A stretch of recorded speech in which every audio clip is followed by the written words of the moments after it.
Let's get going. Welcome to the Carson City Culture and Tourism Authority Board of Directors meetings.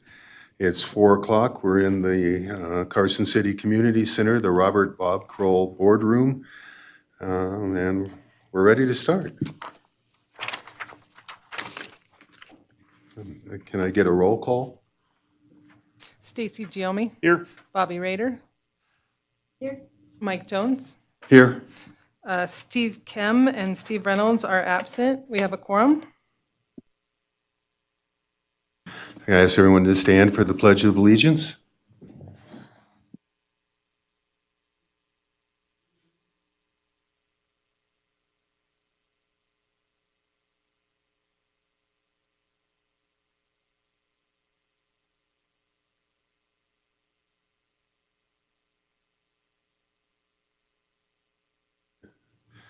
Thank you. Do we need to?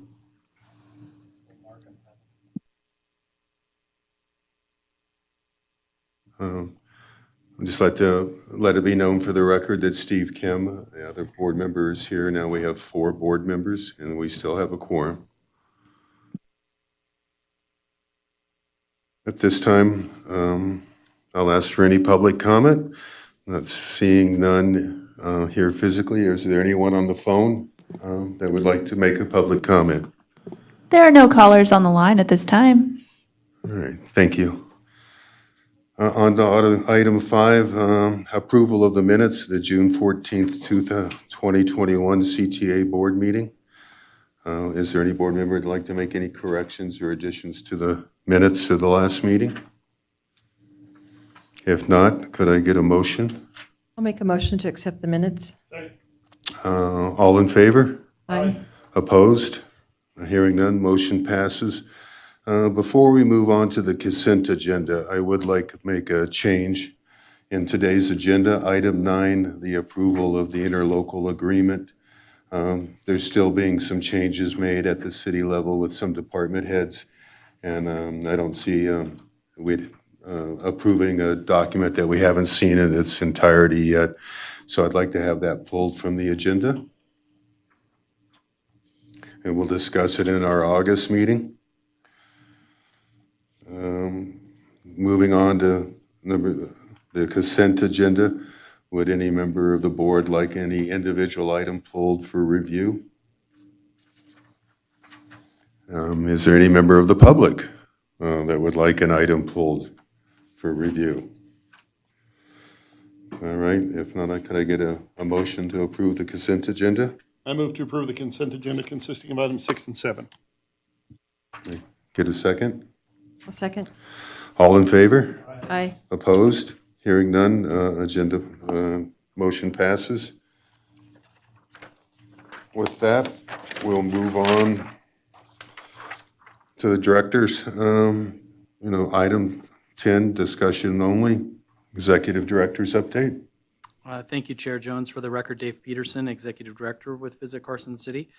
I have one item on my docket for you all this afternoon. If you'll remember back to last summer, we were sort of forced to halt our creative brand campaign, our execution that we were going to undertake with COVID, and we decided to push that out a year, and I'm very happy to say that we are already underway with that. We've had some meetings with KPS3 and then London Tourism Publications to look at getting this whole process off the ground.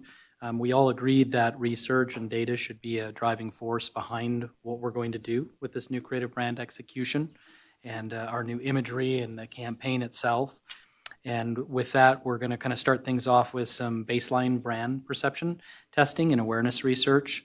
And that'll kind of guide us as far as positioning the market and understanding how people currently view the Visit Carson City brand and the experience specifically here in Carson City. Based on existing travelers who have been to Carson City in the past, as well as potential travelers to Carson City. And we're hoping that we can kind of identify some unique associations, which can be a source of differentiation and kind of fill in gaps on consumer impressions and perceptions of Carson City as a vacation destination, as a destination for them. So there's three pieces to this baseline research that we hope to get some understanding to help us as we move forward with the creative development and making sure that we're on point with the messaging. So those three pieces are understanding the impact of our marketing campaigns on the brand perception. So that's the baseline piece. How we can resolve gaps between the brand qualities that we want to portray in Carson City, here in Carson City, and then how actual travelers feel about Carson City as a destination. And the third thing that we hope to get from this initial baseline research is to identify areas for message improvement based on consumer perceptions, again, of Carson City as a destination. So you all recall, well, you may not, for those that weren't here, I should say, back in 2019, we did do some initial research with past visitors, current visitors, and that helped us develop our guiding principles, right? Our brand positioning and those brand pillars. So this is kind of the next, I guess, steps as far as creative brand campaign execution that we're going to undertake. So again, the goal is to spend the rest of this year as we're developing out the campaigns, the messaging, in hopes of bringing a couple of concepts forward that we will test with some ad copy testing research. And then hopefully, if all goes well, we'll be coming back with what we would like to think is the direction that we want to move in for the December meeting. But I just wanted to give the board an update as to where we are at right now today. And obviously, we're going to keep you all informed, and we'll do updates at subsequent board meetings for the rest of the calendar year. So any questions about that? If not, you want me to go ahead and move on? Okay, great. So with that, I'll move on to 10B, the transient occupancy tax, actual versus forecast. I'm very happy to say that May, although it is still in blue, there's a couple of properties that we're still waiting on actual figures to come in from. But right now, we're looking at being up.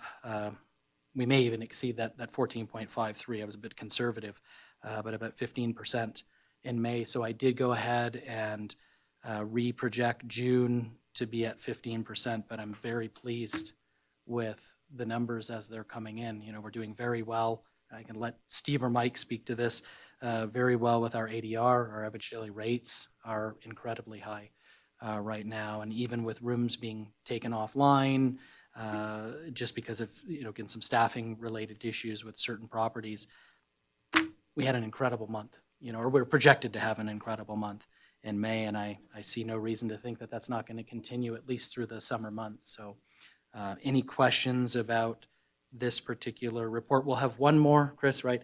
One more at the August meeting where hopefully we'll be done with fiscal 21, and then obviously we'll start on fiscal 22 reporting. But this is where we're at right now for fiscal 21. So we're projected to come in, again, to about 19.86 million for 21. So any questions on that? No, as you mentioned, demand has been high. I think all over town, and the ADR certainly reflects that. Yep. So right now things are well in the lodging community, I would say. Yeah. Great. All right. Well, I'll go ahead and move us on to 10C, events and sales update. So with that, I'm going to turn it over to James to provide this update to everyone.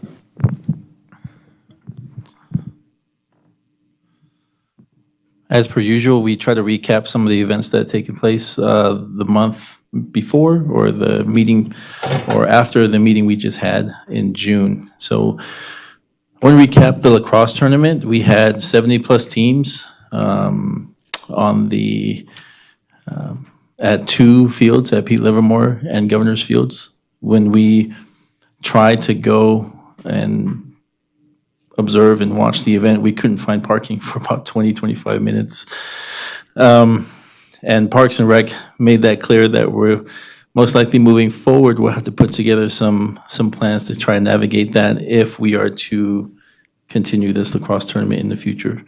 Prior to the event taking place, we worked out with lacrosse organizers to make sure that they send out a post survey. And We were able to get roughly around 89 responses to that at the time of preparation for this board meeting. So we definitely had more responses since then. And we're hoping, and we will be reporting those numbers from that tournament next month in August. We wanted to give, working with the lacrosse tournament people, we had asked them to send out a second survey or the same survey twice so that it can give people that haven't had the chance to fill out that survey to give their thoughts and their, concerns if they had any about the tournament or the location, the venue. The overall feel, based off of some of the surveys that we were able to observe and speaking with the event organizers, is they absolutely loved the Pete Livermore Complex. And they are hoping to plan a fall tournament. If not for this coming October, then it'll be for 2022. And we're already underway working with parks to see if that's something that's feasible for us to do this year. They will be the ones to kind of drive this plane to see if it's feasible for us to do this year. But the relationship is already there. They're set. They love Carson City. They love the services that we offer and provide. So overall, a huge success for us for the lacrosse tournament. Can I ask a quick question, Mr. Chair?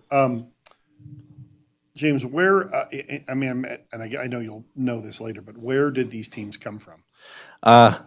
So the majority of the teams came from California. Okay. The survey itself, we haven't pulled that out yet directly, Right. but we'll be able to pull that and have that reported in the August board meeting. But the majority of them came from California. Maybe some teams that's part of a group in Reno help facilitate the field painting of the lines and that kind of thing.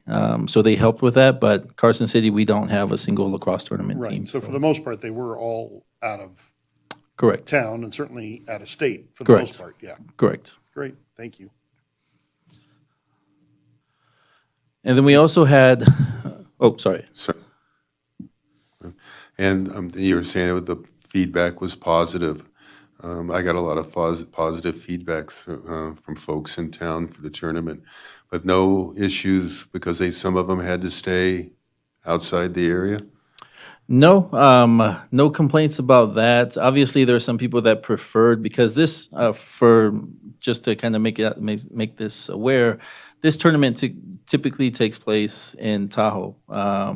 Prior to them facilitating the move here to Carson back in February, we kind of had back and forth to see if it was even something Carson City could accommodate. And so there were a lot of people that, commuted, that came from Tahoe, still stayed in Tahoe, but came down here to participate in the tournament.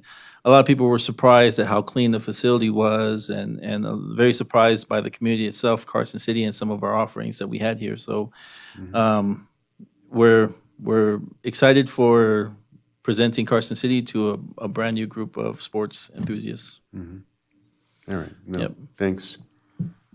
Can I ask another question, maybe this just sort of popped into my head, and maybe we're doing something similar to this, but as things start to come back online, do we reach out to the Chamber of Commerce, in advance of this, maybe a month or 6 weeks ahead of time, and sort of say, hey, on the horizon, just so you know, we've got a lacrosse tournament coming in, 70-plus teams, expect them to be from out of town.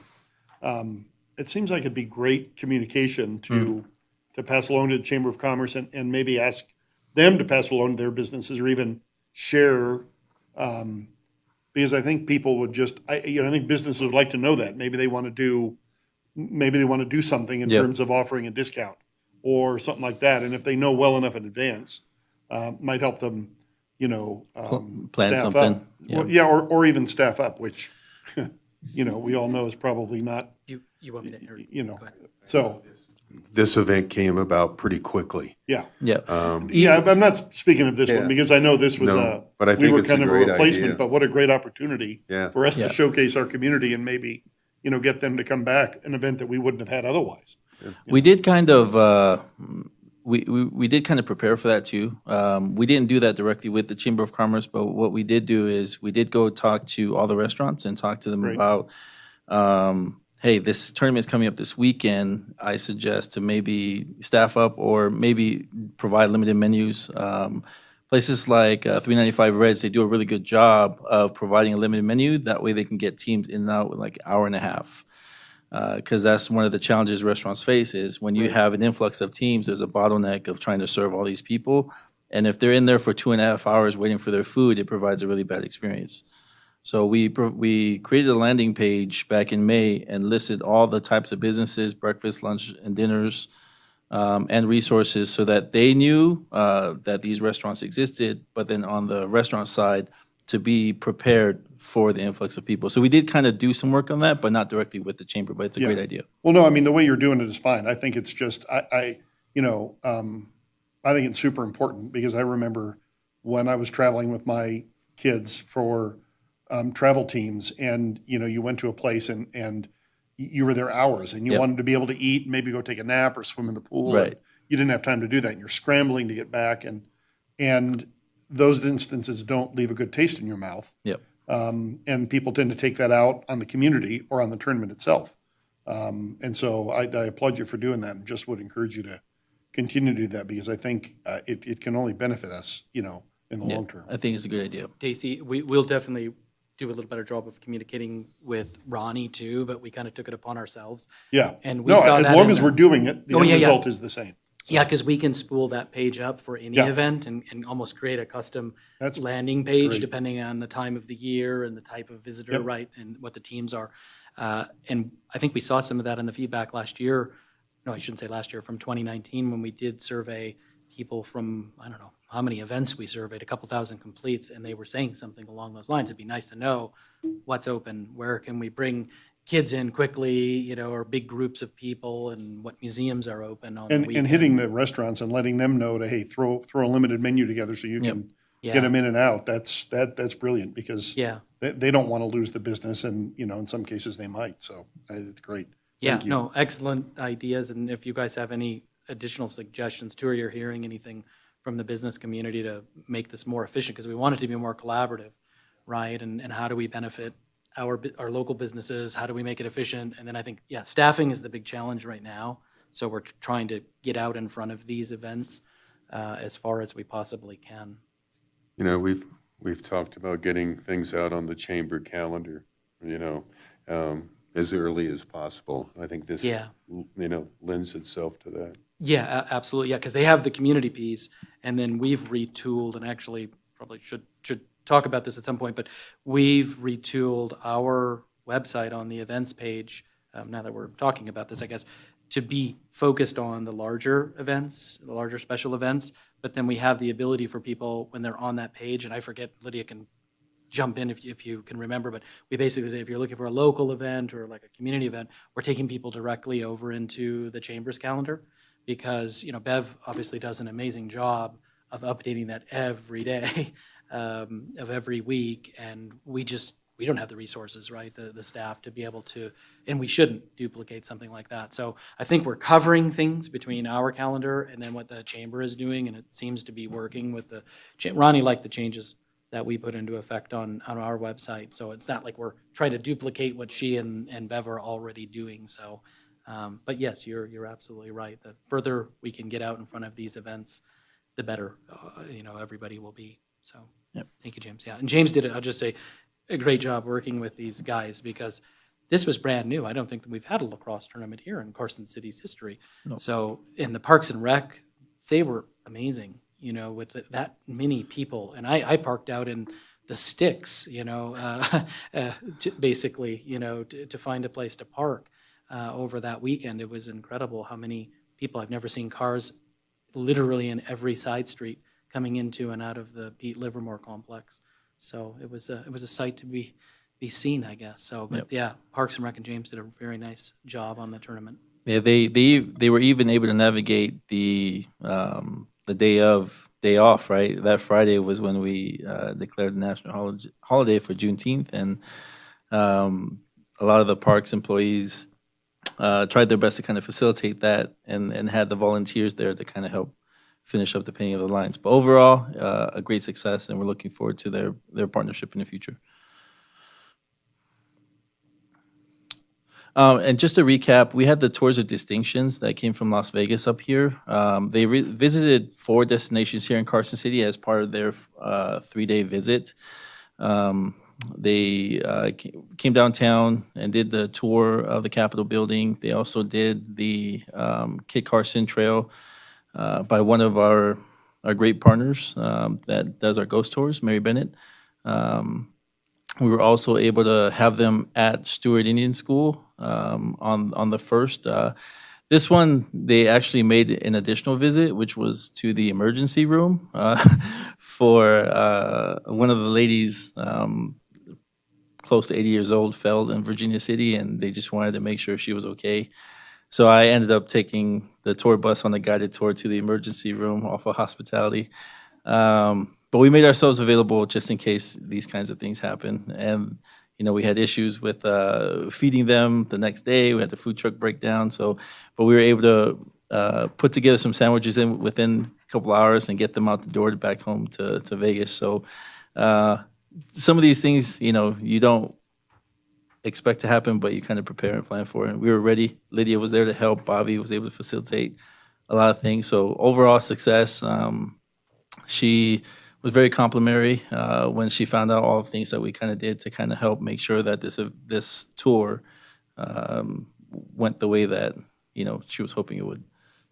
No, I heard you kind of pulled it out of the ashes there. So James, thank you.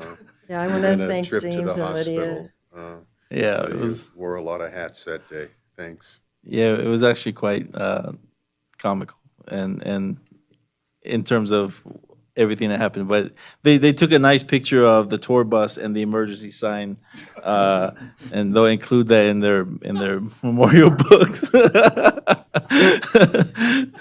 I just wanted to thank James and Lydia, too, for hopping to help out, because we had a Indian taco truck that was on the way, and they broke down, and we had to scramble and find a solution. So thank you so much. So you saved the day. No, yeah, we were available, so that's what we make the ourselves age- available for. What was the age range, if you had to guess, of this group? The majority of them, I would probably say, close to 70.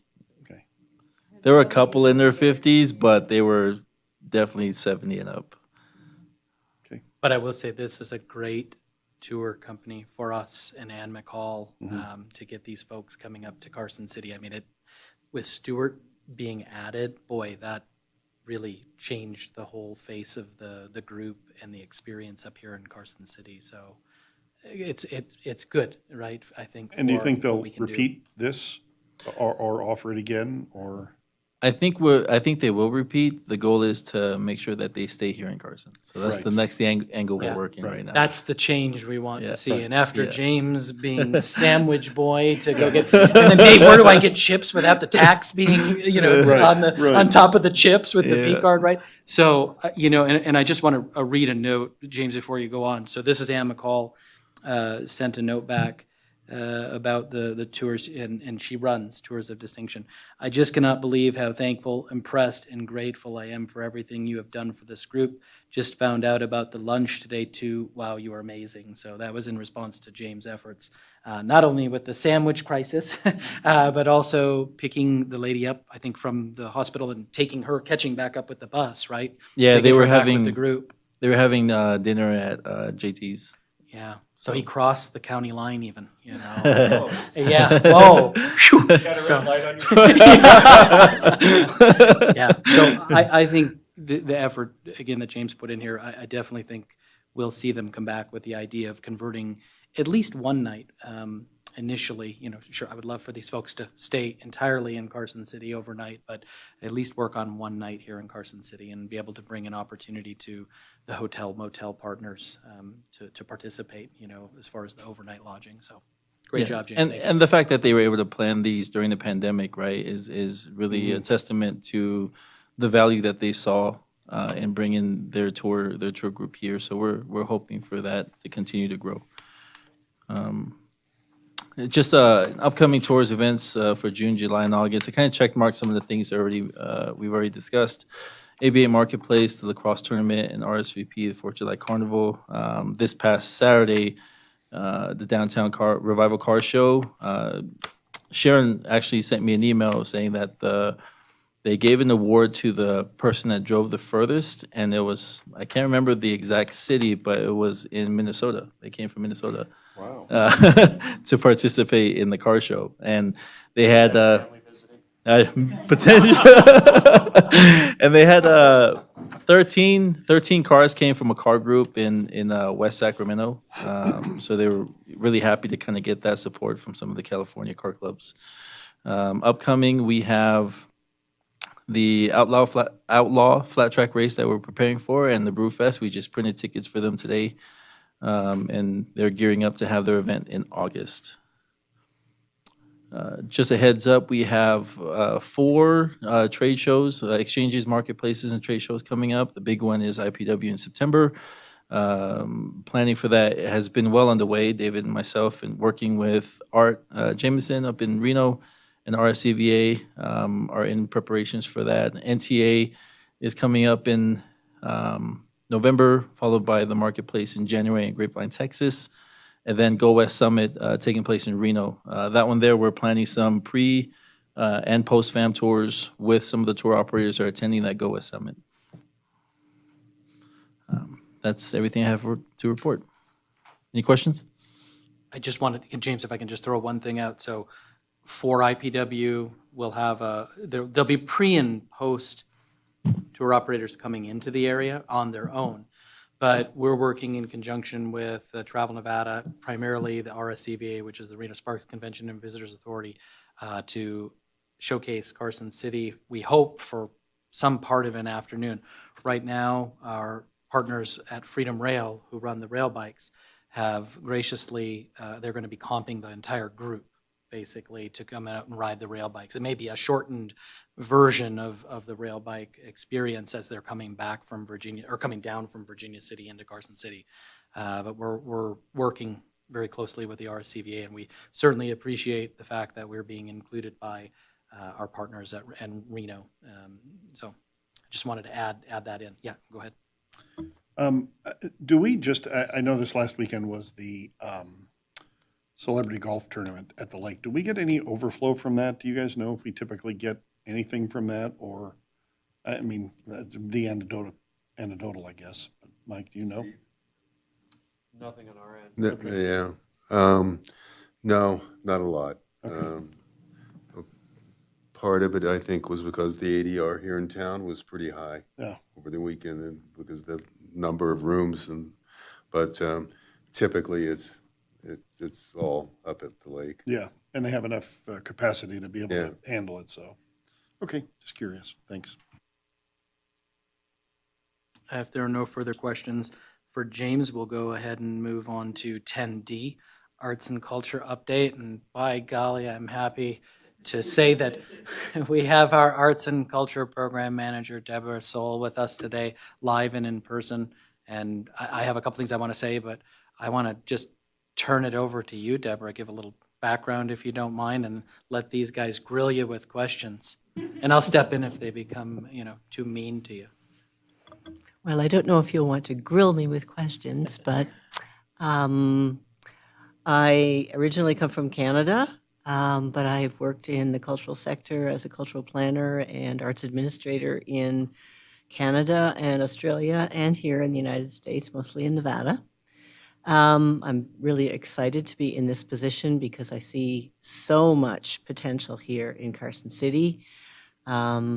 And the full gamut of the areas that I'm most interested in, which focus on, very, very much focus on tourism and experiential activities, as well as the normal gamut of arts administration and public arts and working with community arts organizations and cultural organizations and cultural planning itself. So, yeah, I'm very excited to be here. And I'll just add that how important she is and how important arts and culture is. She asked earlier today, could I get a couple of big monitors like you have, Dave? And I said, yeah, you can, but it's probably going to take like 3 or 4 weeks, right? Because when I requested monitors, it was like 3 weeks. Hour and a half later, they're installing brand new giant monitors in her office. Well, I know, it's all about who you know. Anyway, go ahead. I'm just curious, and I mean, I know you kind of hit the ground running here, but just in your short time, what you think is low-hanging fruit in terms of art and culture, and what you think is more longer term. And I guess I'm just kind of interested in a general sense. I don't want to put you on the spot, but I guess I kind of have. You certainly have. Yeah. So there you go. Welcome. There are a lot of cultural events and activities already happening.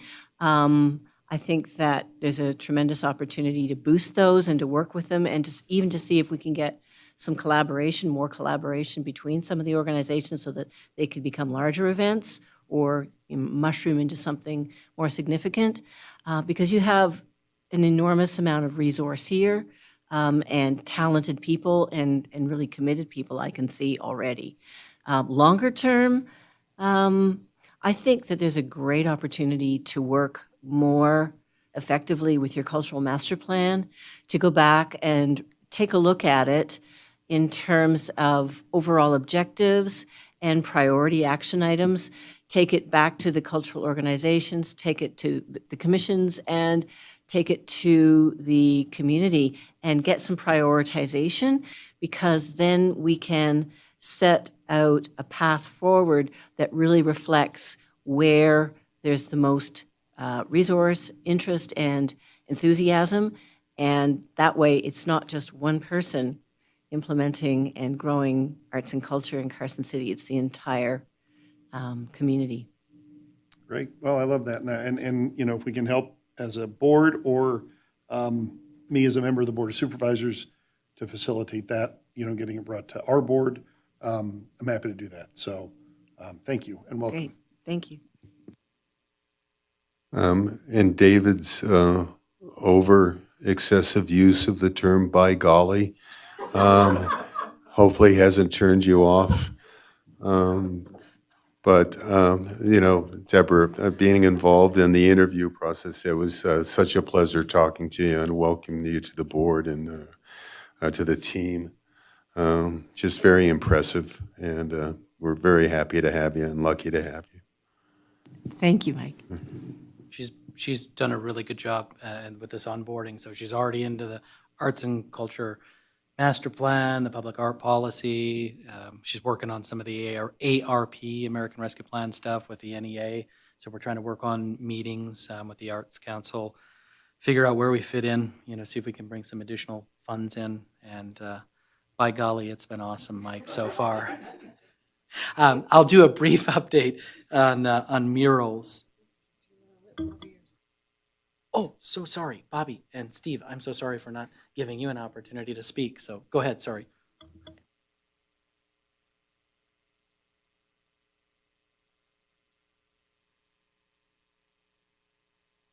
Yeah, I just want to say welcome too. We're really excited you're here.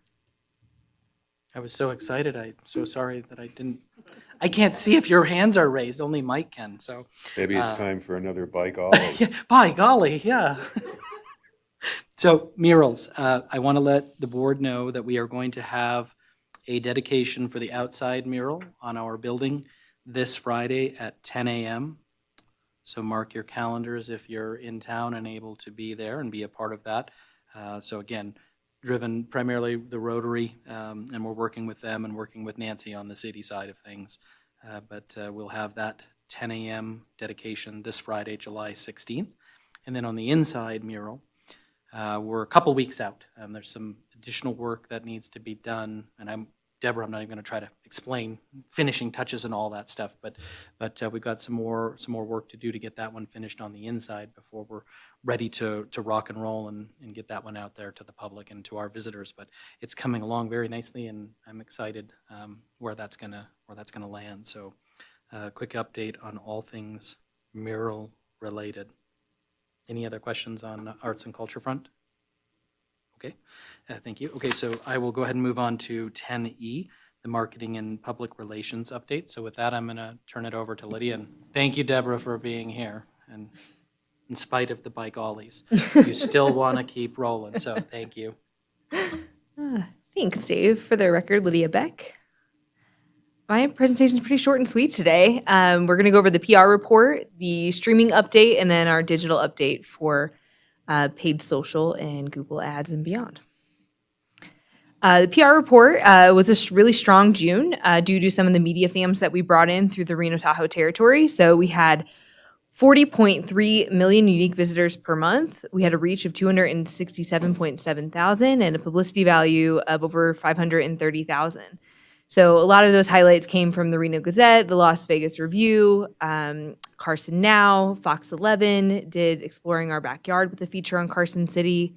Sunday, Bill on the Road was also a media person that we brought in, who did a lot of radio press for us and also wrote on his blog and some video. That turned out really well.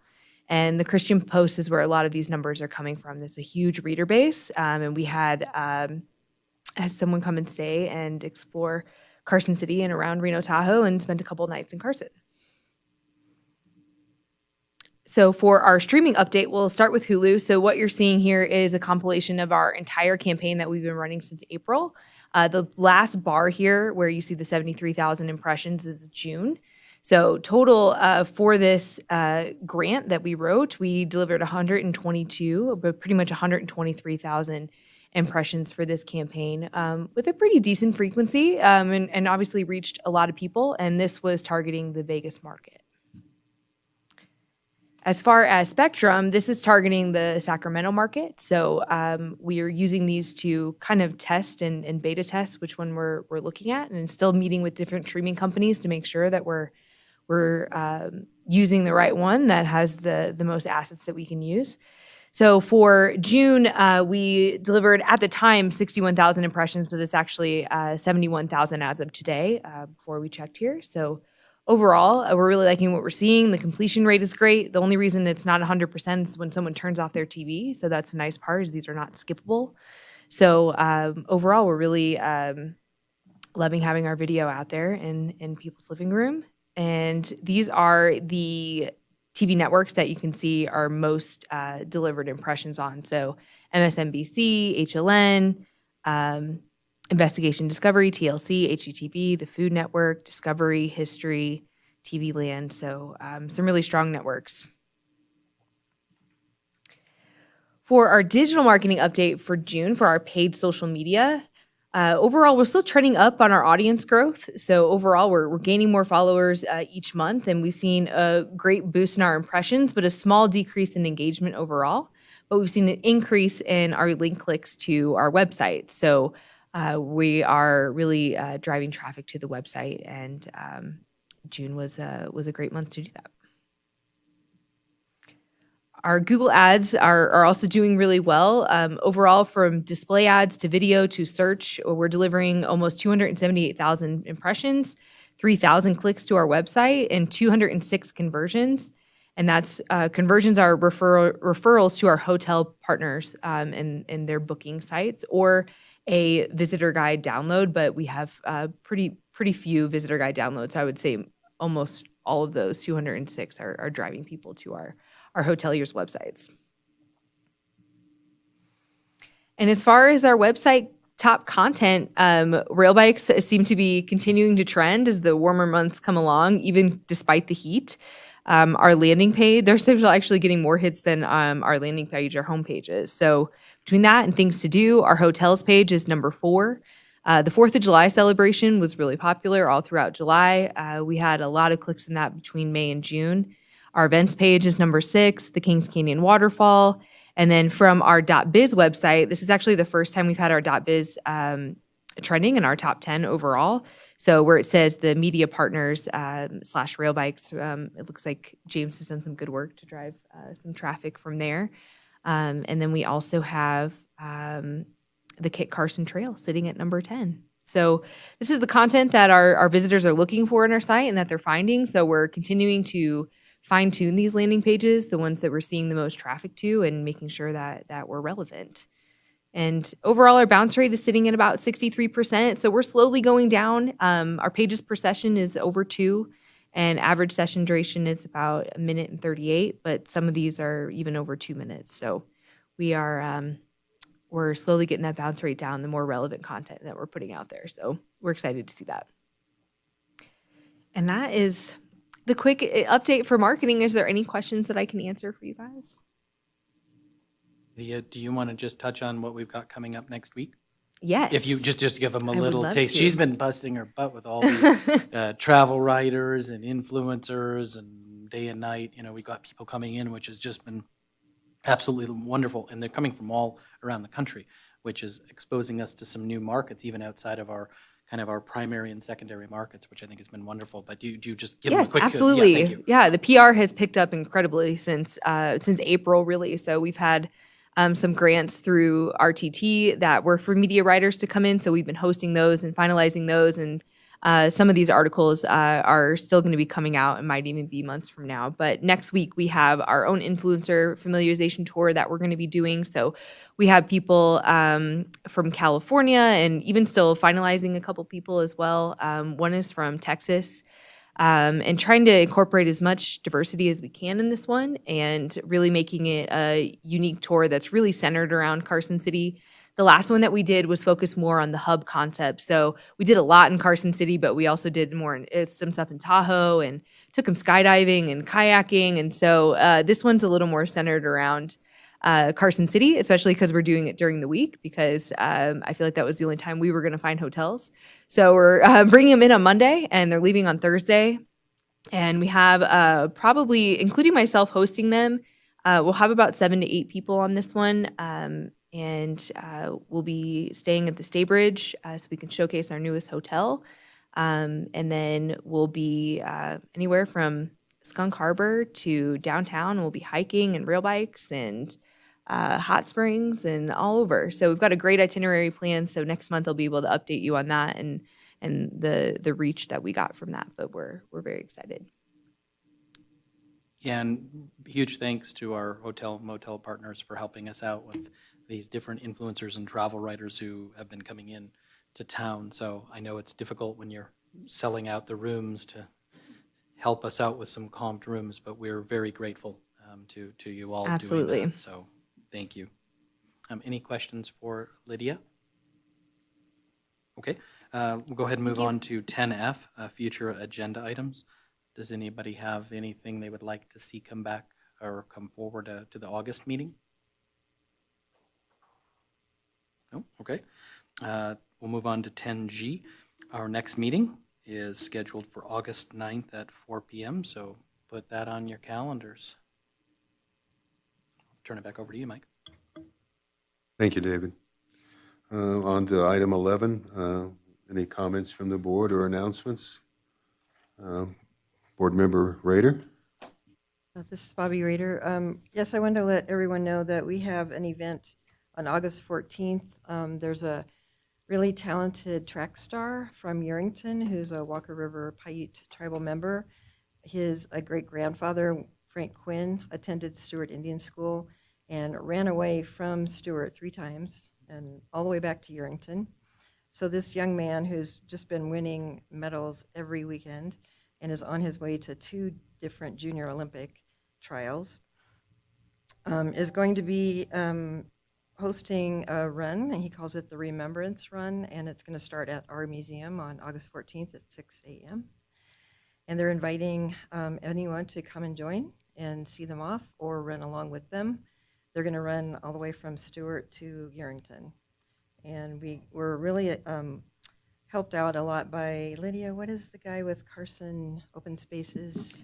Greg Bergeron. Greg Bergeron. great Helped us a lot on his day off. He came out and helped the family find the route that they want to take. And then we got permissions from BLM and Department of Corrections to cross some of the land. They're going to take off from Stewart. They're going to go across the Carson River. They're going to go across Sunrise Pass, and they're going to camp overnight and then meet up and run the rest of the way to Yerington. And then, so the Stewart alumni are really supporting this. They're going to come out and cheer them on and possibly walk/run part of the way with them and provide some food and snacks. They've been getting really great sponsors, and also they have a T-shirt that was made for them. So it's a really important event. Right now, about 50 people have signed up to attend or to be a part of the run. So it's important to, I forgot to say the track star's name. His name is Kudovan Stevens, and his father's Delmar Stevens, his mother's Misty Stevens, and it's very important to them that they honor the great-grandfather and his time at Stewart, but also it's in response to the children's remains that were found at the Canadian Residential School. So this is important for them to honor all of the students at all the boarding schools. So I just wanted to let everybody know about that. Any other announcements or board comments? Hearing none, we'll move on to item 12. I'll ask for public comment. One more, and seeing none on site, is there any phone public comment? There are no callers on the line at this time. All right, thank you. That takes us to item 13, and possible action to adjourn. Can I get a motion? By golly, I think we got to adjourn. Well, a second. Well, by golly, we're adjourned.